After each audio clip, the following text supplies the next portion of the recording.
Hi, this is Mortgage Wise with Mike Wise at Capstone Direct. And today we have a Chick-fil-A operator here to kind of interview and go over culture, employees, process, all sorts of stuff that we're going to talk about today. So Josh Young from Chick-fil-A, thank you very much for being here today. I appreciate it. My pleasure. Happy to be here. Good. Tell us just background. How long have you worked in Chick-fil-A or at Chick-fil-A, and how long have you been an operator? So I started working at Chick-fil-A in high school when I was 15 years old. When I was 12, 13, 14, I had signs up all over the neighborhood, mowing lawns. I had, my phone number to rip off the bottom. People would call. I'd push my push mower, or my parents' push mower up the hill, mow their lawn. When I was 15, we lived in Georgia. Grass goes dormant in the fall and winter. All the business had dried up. And when I was 15, I told my dad I really wanted to get a job, to keep that income going throughout the year. So I started working at Chick-fil-A. My dad was a minister, so he said I needed to be off on Sundays, and Chick-fil-A was probably the only option. The only option for doing that, yeah. So I started when I was 15, and I turned 39 this year, so that's 24 years in October. Yeah. Awesome. So how long the actual operator, how long have you ran a store? That's been 14 years in October. Awesome. Yeah. And it's been a good run. I know that the lines around your store are very, very long. So it's been great. It's been great. 8 years of those here in Thousand Oaks, and then 5 years back in Virginia, just kind of up the coast from where I grew up. Awesome. Yeah. Let's go into culture. The Cathys are the founders of the Chick-fil-A franchise, right? Right. Okay. So one of the statements that they said was, we should be about more than just selling chicken. We should be a part of our customers' lives and the communities in which we serve. So how does that look from a customer standpoint? I'm going in the Chick-fil-A line, I'm going to get my chicken sandwich, and I roll around and get my sandwich and leave. How do you accomplish that and be a part of the community at the same time? I would say when it comes to the individual customer interaction, it's all about those, we call them microbursts of hospitality. It's opportunities, 30 seconds or a minute to just make somebody feel good, say nice things, comment on something.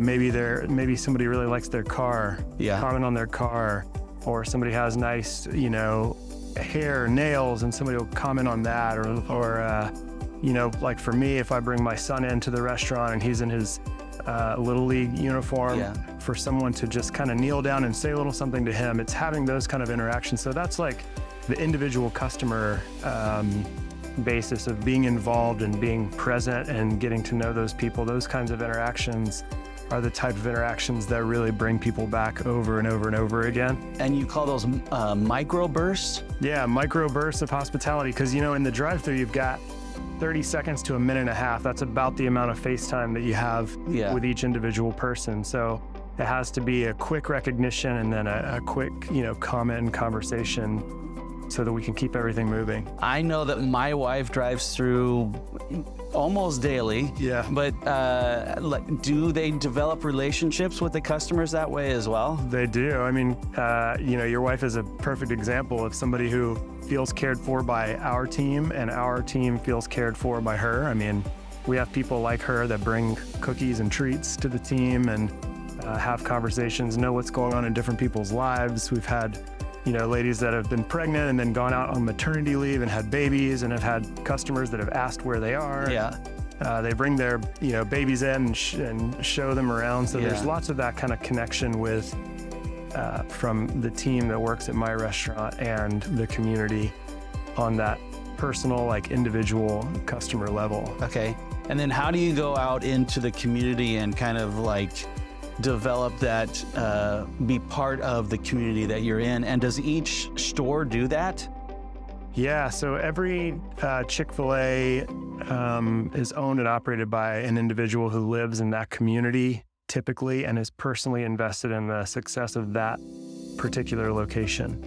So we're really lucky. Lots of times people come to us for opportunities for community involvement, asking for donations or coupons, ask us to bring our cow mascot out to an event, certain things like that. We just recently, this past Saturday, were invited to the Thousand Oaks Touch a Truck event. We had to bring the cow out. We fed all the volunteer staff chicken sandwiches, and then we had the cow walk around and hand out things to all the families that were there. We've worked a lot with Safe Passage, which is an organization here in Thousand Oaks that's founded by the former police chief, Tim Hagel. The opportunity to donate chicken nuggets to events where they're feeding different people in the community who are in difficult spots. Like, we have lots of those opportunities that kind of come up naturally. Lots of schools, so focusing on like education and hunger and homelessness, those kinds of things are where we typically like to be involved in the community. Awesome. Okay, another thing that is kind of not important to me, but kind of interesting to me is employees. So I'm sure there's a couple of different levels of employees that you have, but most of them are on the younger side, high school, college. How do you, why is your focus and commitment to your employees so important? Lots of people are having their first job at Chick-fil-A. That was the case for me. We have lots of high schoolers and college-age students. My perspective is that if my team feels cared for, it's a lot easier for them to go and care for the community. Okay. So, things like making sure that we pay really well for the job that people are applying for and the job that people are working, that we reward hard work and effort and tenure, and that we have a clear path for people if they want to pursue opportunities with us to move into leadership. Our founder, Truett, you quoted him earlier, but another quote is, he always says, how do you know somebody needs to be encouraged if they're breathing? And so we're always looking for those opportunities to just care for these people, the people that work for me, whether they're brand new in the workforce, 16, trying to learn how to work, or whether they've been in the workforce for a long time and they're looking for additional opportunities with us. Giving them attention and one-on-one time and real focus and a clear path of what they can accomplish is really important, so that they can then care for the people who come through and eat with us every day. Yeah. I went and listened to a senator about a month ago, and they actually not only did they work at a Chick-fil-A restaurant as a younger, probably when they were 15 or 16 years old, but their mentor was actually the mentor of the Chick-fil-A operator that they worked for. And I think the guy passed away, but they were a mentor for a long, long time. So do you have a lot of employees that you mentor, or that come back to you after they've worked at Chick-fil-A? Yeah, it's funny. I just filled out a recommendation form for one of my former employees who emailed me and said, hey, I'm going to put you down as a reference for this camp that I'm trying to be a part of, that I want to serve in. Can you please do that? I just did. Somebody that worked for me in Virginia that I haven't worked with for over 8 years just sent me a reference request. So there's lots of those continued relationships. I like to approach it, especially with the younger people that work for me. I like to approach it from my door is always open. I don't want to force any kind of influence or perspective on them, but I always want them to know that my perspective is available and that I'm willing to talk to them about anything that might be going on in their lives. So, there are obviously very different levels of what someone might come to me and ask about. Someone who's been with me for a long time and is a high level of leadership would definitely consider me a mentor. Someone who's kind of brand new and just getting started might think that I'm just like an interesting person who has a cool story. Yeah. And as they stick around longer, they might get to know me more and more, and then I can have more opportunity to have influence in their lives. I'm sure when they come in and they start working for you and they see the success and the processes that you have in place and so forth, they probably look up to you more and more over time. just because they see how successful the restaurant is. So how do you keep your employees motivated? So I have lots of different kinds of incentives. I also give a lot of opportunity to leaders in my restaurant to have different incentives for different people. So this is just like a great example, but a few weeks ago we had a food safety evaluation. This is not the health department, this is a third party that we pay to come out and evaluate our food safety processes. Okay. It's a lot more stringent than the health department. And we got the top score that you can possibly get. It's called Elite. Nice. And it's every quarter you get reevaluated and your score changes. And we just got an Elite score. And one of my leaders who's been with me for 8 years, this was his goal for the year, was to get that one, at least in one of the quarters. He got it, and then we celebrated with the kitchen by going to buy tacos. We did 4 separate deliveries of tacos the following week on a Thursday. People came in like on their day off to grab tacos, and we just like had a great celebration back there in the back. We're also going to take the group of leaders who really helped that gentleman out to dinner. A couple Sundays from now, we're taking. We use Sundays as an opportunity to do some celebrations since we're closed. Yeah. And one of the things that we're doing is this coming Sunday, we're taking the 3 original people that started working with me when we opened the doors here in Thousand Oaks that are still with me today. 14 years ago? No, that was when I started with Chick-fil-A. All right. Here in Thousand Oaks 8 years ago. So they all just celebrated 8 years with me. One of the ladies has had 2 children since she started working for me. Nice. The other one has had 1. The other one graduated from college. We're taking them all out to a really nice dinner. They get to bring their spouses, and it's just going to be a great time. Awesome. That's super nice. So yeah, I'm sure it's very hard to keep them motivated, but like I said, you got it down to a science there. So awesome.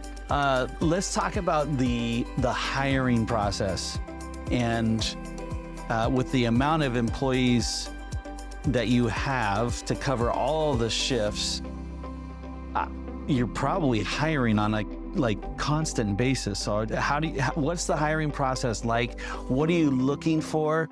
And how might that be different than from a mortgage company or a real estate company or a tech company or what have you? Yeah, I mean, I think some of the big obvious differences are just level of requirements for entry. You know, we don't have a lot of education requirements or those kind of things. And, in fact, like I said, we employ a lot of people who it's their first job. They've never worked before. But in terms of personality and dedication, I think we're looking for lots of the similar type things. We have done a few different variations of our hiring process over the years. Currently, we're doing every Tuesday, we have open interviews. We've got a sign posted in the restaurant. We also, on our website, direct people to come in on Tuesday afternoons. And there's just a 2-hour period of time where if you walk in the door, you're guaranteed an interview. You can sit down face-to-face with somebody and have a conversation. We do all the posting on the different job boards and that sort of thing, but that face-to-face interview where somebody knows I'm not just dropping an application in a box or emailing something and hoping it comes to the right person. Actually face-to-face with that person really makes a big difference. And the people who actually want to make Chick-fil-A a job that will work for them are the people who will show up for those types of things and rearrange their schedule to come in for those things. So yeah, we hire all the time. We have Chick-fil-A, as far as the industry goes, leads the industry in terms of team member retention. Our location, I'm really proud to say, even leads our organization. It leads Chick-fil-A in terms of retention. At any given time, you're likely to see over half the staff that has more than a year of experience. And like I said, plenty of people that have 5, 6, 7, even 8 years of experience with us. But the selection process, I mean, what we're looking for is, do they have a specific reason they want to work at Chick-fil-A, or are they just looking for a job? That's big. Yeah. If they're just looking for a job, there's plenty of places that are hiring. Yeah. If they specifically want to work at Chick-fil-A for a reason, they have something that they already identify with our culture and our values and how we show care to customers. We look for this thing that we call the hospitality quotient. So I got this from a guy named Danny Meyer, who is a restaurateur in New York. He wrote a book called Setting the Table. But he says if somebody has like a 51% hospitality quotient or better, I can train almost everything else. I can show somebody how to carry a tray or wipe a table down. What I can't train is something that they've probably have to have learned and has been from their family. Yeah, brought up in them. Yeah. And so we're looking for that. And sometimes that's hard to pick up on, but we do that initial interview, and we do, if even a 16-year-old getting a job with us, we'll probably have 3 interviews before they get the thumbs up. 3 interviews. Our team, yeah. But and how long does that take? Is that like over the course of a few weeks? Yeah. A few weeks? Yeah, I mean, depending. Some people will stick it out even longer. They'll do their initial interview, and then we say, sorry, we don't have anything available right now, but stay in touch, and we'll continue talking. And I mean, I've had people that have been in that queue for a long time, and then ultimately we said, a few months later, hey, we've got a spot now, are you still interested? And most of the time they're ready to jump at the job. Nice. How is it different than, I'm not gonna name names, but like a restaurant across the street from you, like a fast food restaurant, like the hiring process, are they just hiring warm bodies? Do they have a strategy or not? I can't speak to their specific strategy, but I would be willing to bet that most of the applicants that they get, that most fast food restaurants get, are people that are just kind of papering the town with applications. Yep.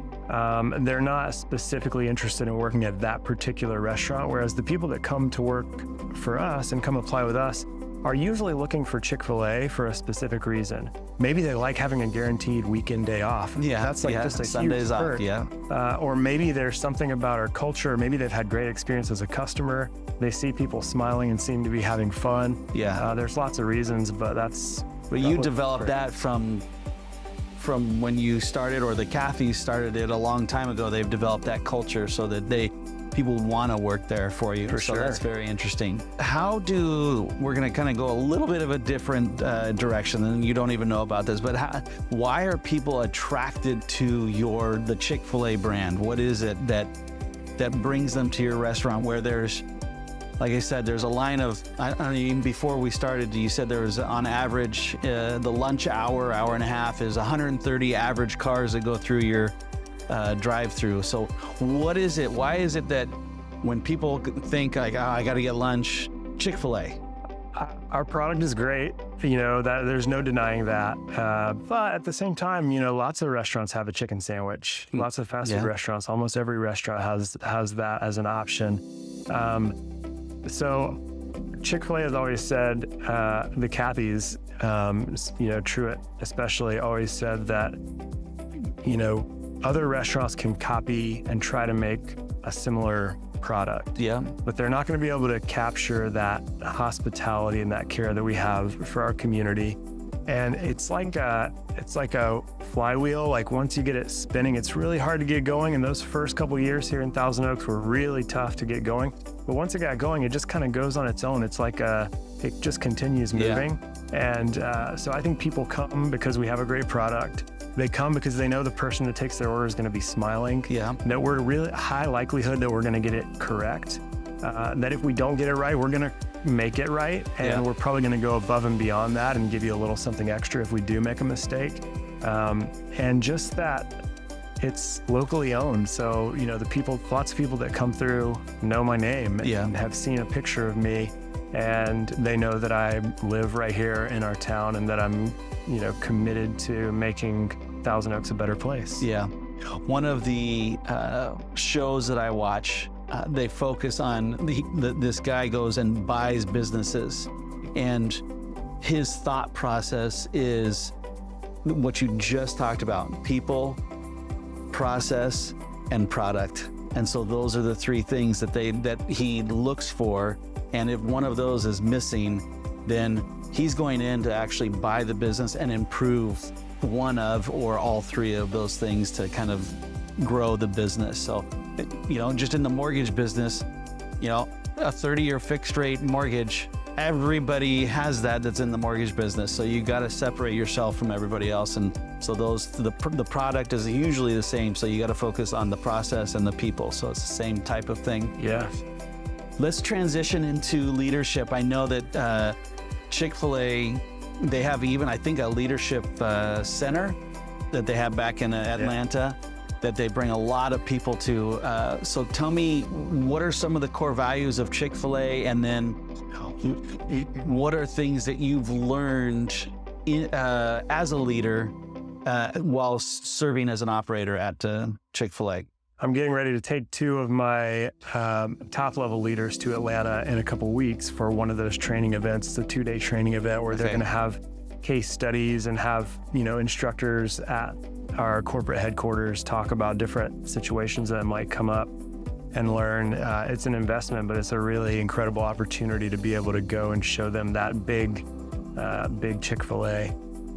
I started when I was 15 and then worked all through high school. As I got into college, I decided to move into a management position, and I asked the franchisee of the location that I worked at in Georgia, and he brought me onto the team.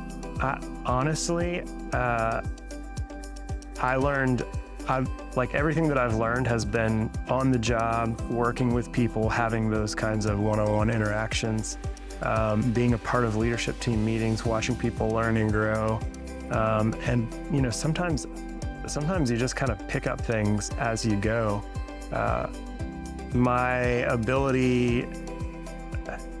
My whole life has been kind of focused around Chick-fil-A, at least, from when I was 15 on, in terms of career and profession. And so I feel like almost everything I've learned about leadership and being a kind person and taking care of the people that are around me has been as a result of Chick-fil-A. For leadership, I think that most of the time people want to have a leader who balances the need for results and the need for relationships. So a lot of times you interact with a manager or a boss who's very results oriented. They don't care that much about you. All they care about is what you provide for them.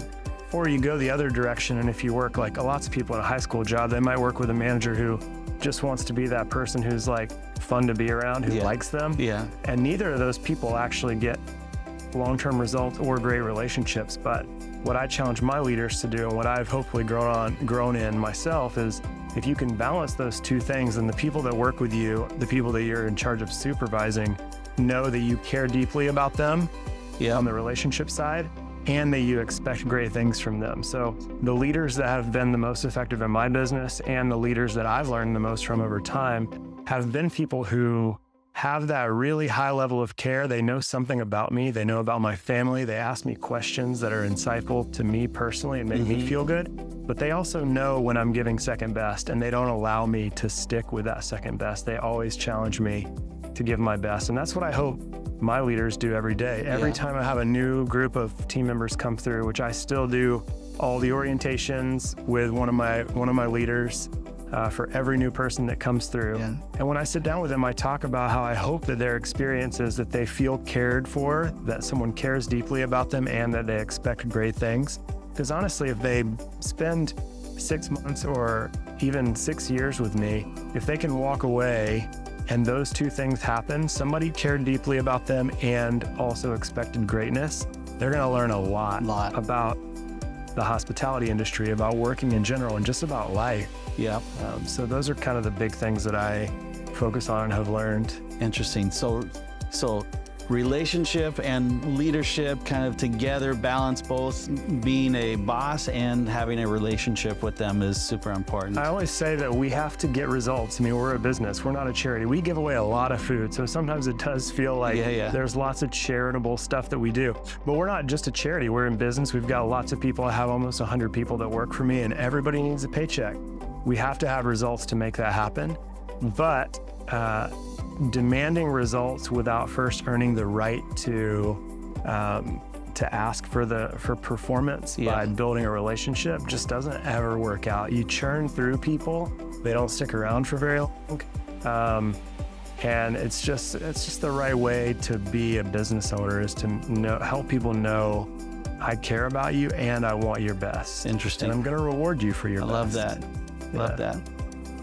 All right, let's go into the operations and process at your location.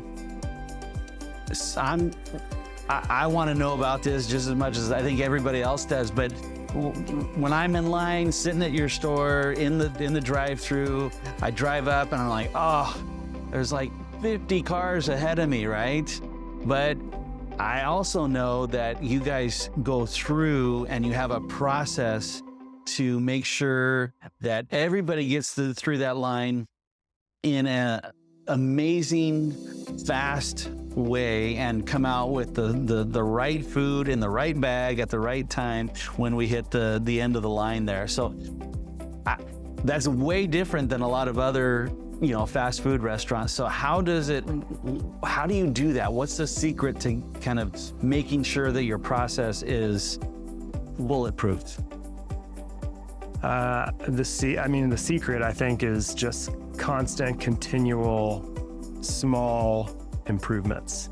It's, rarely do I walk in and make these broad sweeping changes to how something might go in the drive-thru, as an example.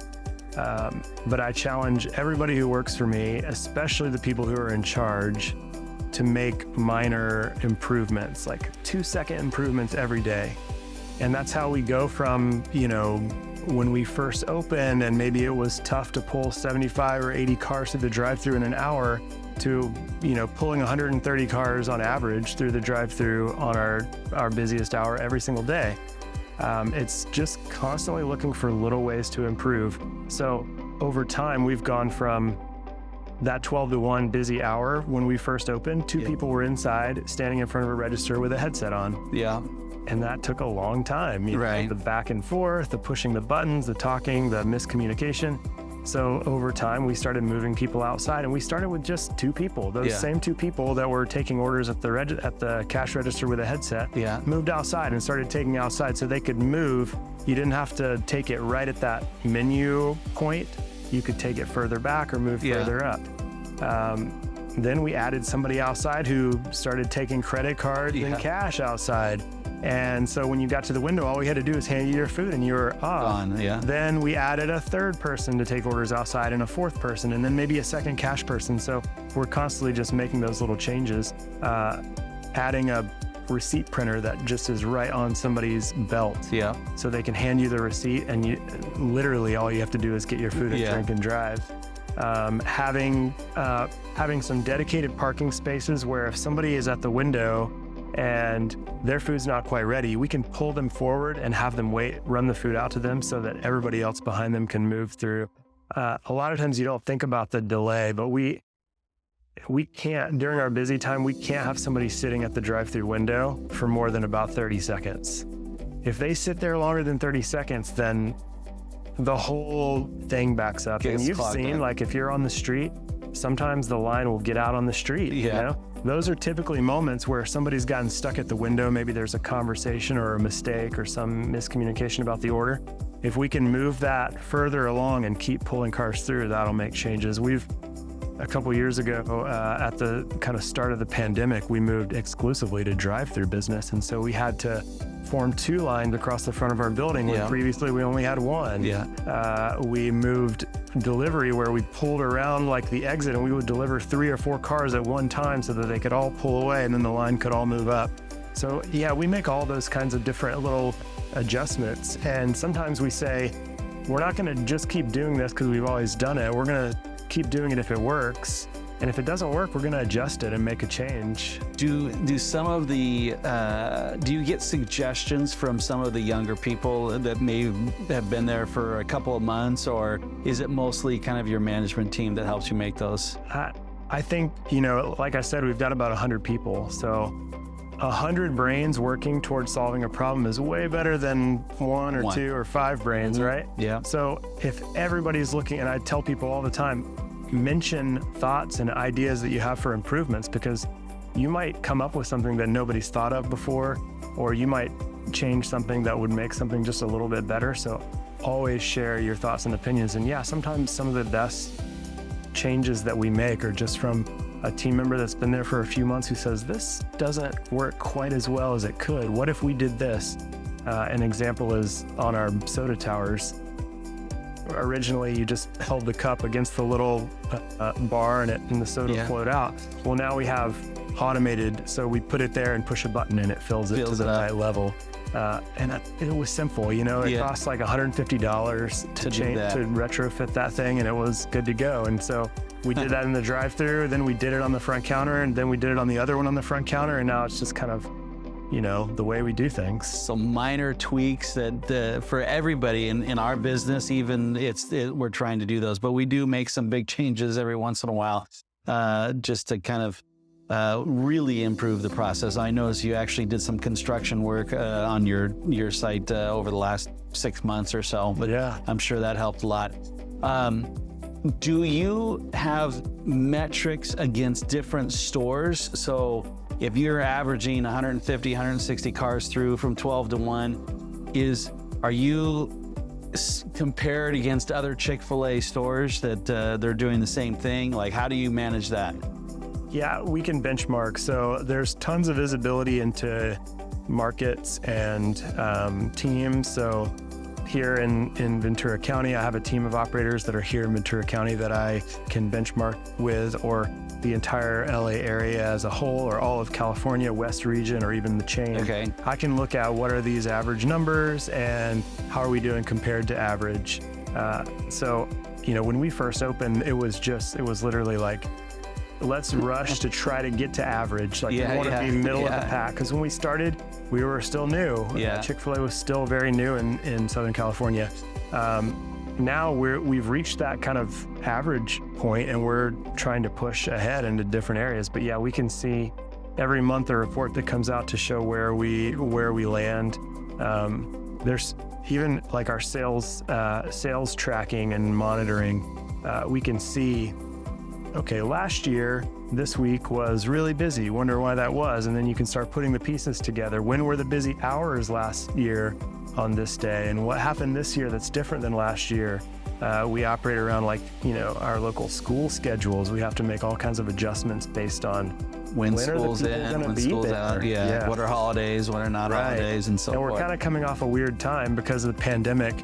You know, lots of people were not in school or not in-person work. So the sales trends shifted a lot, and now we're sort of settling back into what is normal, maybe more normal. Yeah. Interesting. Do you work with the local operators as well? Like, hey, you're above average in this situation. What do you do to kind of work through that? Yeah, I've taken leaders from my restaurant to other locations all around. In fact, I just told you about the food safety audit that we had that was really great. Well, maybe 4 weeks before we had that audit, I took my food safety director and his coordinator, who's kind of like a supervisor for that thing, out to the Burbank Chick-fil-A, who had 4 quarters in a row where they got that same score. For an entire year, they got that score. We went over there and just walked around and spent time with their operations lead and their operator, asking questions, learning about what they did. We took a couple of great ideas back to our location, implemented them, and 4 weeks later, we hit that mark. So I've done that for drive-through innovation, for how we even take orders on the front counter, for hospitality, all those kinds of things. Chick-fil-A operators are not really in competition with each other. You know, we realize that if you go to another Chick-fil-A and you have a great experience, that reflects well on me. Yeah. And if you have a great experience at my location, it reflects well when somebody goes somewhere else. And even if you have Chick-fil-A here in California and then you go on a trip to the East Coast, you're going to be more likely to go to a Chick-fil-A there because of a great experience you had with me. So we're all kind of in this together. It's like one big family. Do the other, since you talked about some of the process of going to another store and learning how to do something better, at the end of the day, when you go to a Chick-fil-A, whether it's here in California or in Atlanta or wherever it is across the country, it seems like that your sandwich comes out the exact same on the other end, right? So no matter what store you're at, it comes out the same way. So process-wise, there's got to be a written standard process for doing that. Is that how that works, or can people kind of veer from that along the way? Yeah, recipe is one of those things. When you sign that operator agreement, you're signing on to recipe. Yeah. And, you know, recipe for the products, recipe for the service, all the kinds of things that we look for. There are recipes for how we do certain things. So yeah, if you get a chicken sandwich and it's the same here as it is in Georgia, it's because the operator of that location is following those recipes and those specific things that will make it happen. So we have as time has gone on, we've developed lots of different ways to do this, but right now it's called Pathway, and it's every team member can have that app on their phone, and literally you type in the search like original Chick-fil-A chicken sandwich. It's going to tell you, it's going to show you the job aid that shows you all the steps how to make it. Interesting. There's so many little details that you might not know about our sandwiches as a customer that we focus on. When I do orientation with a new person, I say, we have 2 pickles on every chicken sandwich, or 3 if they're small, and they're spread apart, not overlapping. And I always tell a new team member, do you think that a customer is going to notice if the pickles are pretty overlapped or if they're separated? Yeah. Probably not. You're probably not even going to look at it. You're just going to start eating it. Yeah. But those little details make a big difference. When you add all those little details together and you show that you have a lot of care for every intentional little detail, there's just something that when a customer bites into that sandwich or walks into the restaurant or comes through the drive-thru, sometimes that they can't even put their finger on what it is, but there's something that feels different. And it's that attention to detail and focusing in on making sure that the recipe is right. I would say the other thing for consistency is just the fact that every Chick-fil-A is individually owned and operated. So our location here in Thousand Oaks is not a big corporation coming in and plopping a location down and saying, hey, come eat with us. We're the Southeast chain that has decided to plop down in Southern California. Yeah. That is the Thousand Oaks Chick-fil-A. It's my Chick-fil-A. I live 2 miles away from it, and my reputation rides on the success of that business. My ability to pay my bills and feed my kids and raise a family depends on the success of that one particular location. Lots of fast food restaurants that you go to, you might have a person or a group of people that own 10, 15, 30, 100 of those locations. They're not really necessarily intentionally focused on the success of one location. They're worried about the performance of their portfolio.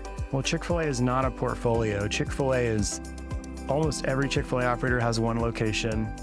A few have 2, and a very small number have 3, and that is the max. Because Truett was always committed to this idea that if you're really going to give your best, you need to have a majority of your mental resources and emotions focused on that one place, or maybe 2. Or if you build a great team, maybe you could run 3 locations, but very intentional about your best effort going to that location. So that's my job. That's what I do when I wake up in the morning and I'm thinking about work. I'm thinking about Chick-fil-A. It's my business, and the success of that business is important to me. Do you attribute that to why some of these other fast food stores don't do as well as Chick-fil-A? Yeah, I think Chick-fil-A has recognized and continues to say, and they tell us over and over, that the secret of Chick-fil-A is the operator model, because they don't limit what we can earn. They don't limit how we can hire or the way we can build our leadership teams. They create a system of like, here's a recipe, here's a product, here's the building, here's the equipment we're going to use. Go and run it. And you're the one who's taking on the risk and liability of employing all those people.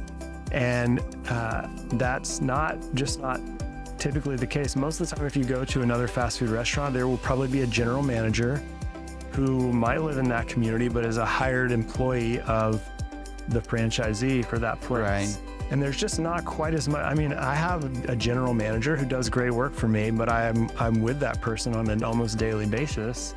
There's just not the same connection between someone who is an owner and someone who is just a manager for a place. And so when you go into a Chick-fil-A, you can be guaranteed that somewhere within driving distance of that location, there's a person who is the owner-operator of that particular location, and their reputation and success rides on the success of that location. Love it. So one of the words that you used a little while back was intention. It was about the pickles and your intention of like putting them in certain spots. That's a word that I've heard often as of late, and it's intention of what is your intention of doing these things and how is it going to affect the outcome of what you're looking for. So whether it's mortgages, real estate, or making a chicken sandwich, it is all of those intentions are super important. So Josh, thanks for coming on. I super love the conversation and appreciate you coming by. Yeah, happy to do it. Thanks Awesome. for having me. Awesome. This is Mortgage Wise with Mike Wise at Capstone Direct Mortgage. And thanks for watching. If you like today's show, make sure you like it, subscribe to it, and maybe actually send it to somebody that might be interested in hearing all about this. So thanks a lot, and we look forward to seeing you in the next time on Mortgage Wise with Mike Wise.